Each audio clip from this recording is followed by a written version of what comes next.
ক'ত কৰিলা কাম? ক'ত কৰিলা? নাম কি যাবা? হা? কিমান দিনৰ পৰা আহা? মই 3 দিন হৈছে। মই পাছ আহিছো বৰপেটা, আগতে অহা নাই। ক'ত ঘৰ তোমাৰ? সুজয়লংকা। এই কামত কিমান দিন ধৰি জড়িত? এই কামত 3 মাহ চলি আছে। 3 মাস চলি আছে। লাইসেন্স আছে তোমাৰ? লাইচেন্স নাই। তেতিয়াহ'লে কিয় কৰা এই কাম? মোৰ মা দেউতা নাই।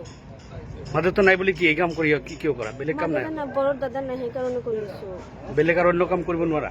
বেলেগ কাম মানে কোম্পানীতে জব নিদিয়ে। হা। 3 মাহ কি ইয়াতেই কৰি আছা? নহয়, ক'ত কৰিছা ইমান দিন? 3 মাহ মানে গুৱাহাটী পাৰ্লাৰত কাম কৰিছো। পাৰ্লাৰত বিয়া কাম কৰা নাই, মানে 40 এইটো কৰিছো।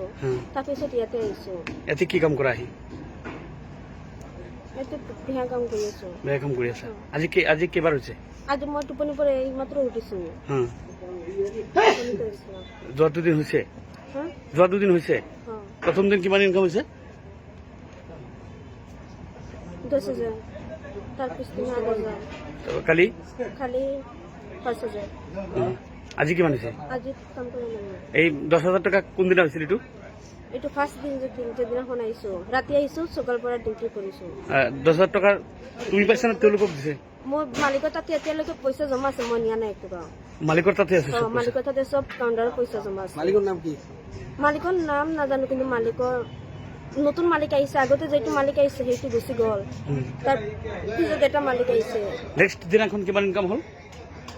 নেক্সট দিনা 5,000। 5,000 টকা তাতে জমা আছে? তাতে জমা আছে। আজি হোৱা নাই ইনকাম? নহয়, আজি মই টোপনিৰ পৰা উঠাই নাই, এতিয়ালৈকে মোকো দিয়া নাই। এতিয়া কি কৰিব বুলি ভাবিছা? এই কামেই কৰিবা না অন্য কিবা কৰিবা? অন্য কোনো এটা কৰিম। হা? এই কাম এৰি দিওঁ, নকৰোঁ আৰু। মেৰি দিবা? হয়। হ'ব।